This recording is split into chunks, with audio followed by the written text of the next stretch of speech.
quăng ở có tốt như ở xây linh ở ngày vì giờ quên không nhớ một như hoa linh vậy mà ý bữa mơ có ta như hoa linh nghe ngày alle kili ngai pu i den pi sa me a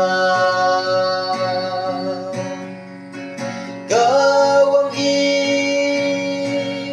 ya kai sa mai pu yu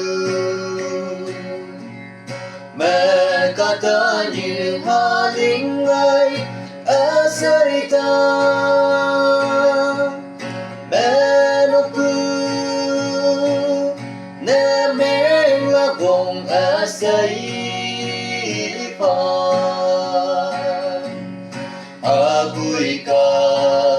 ta ăn như ôm mẹ mà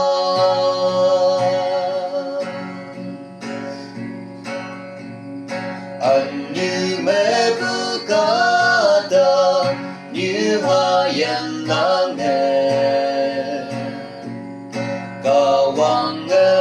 Abraham phải chen chờ cứ giờ là bé cả hoàng mô sa li ngày Egypt cả tô mê ngộ cứ Israel lan vui ngày cả hoàng y ya cái sẽ mãi cứ yu mẹ cả ta như hà linh ai ở dưới ta mẹ nó vùng ở dưới pha à vui ca ta ăn như ôm mẹ mà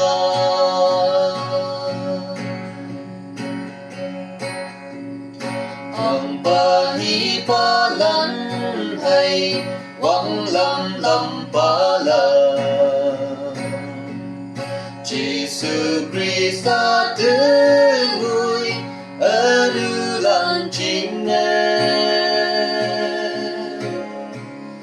cả hoàng xếp xí ở yom cái số nè tâm hằng xin yom pu cả hoàng xếp xí ở tu man te kawang i ya kai sa mai pu yu mẹ ca ta như hà linh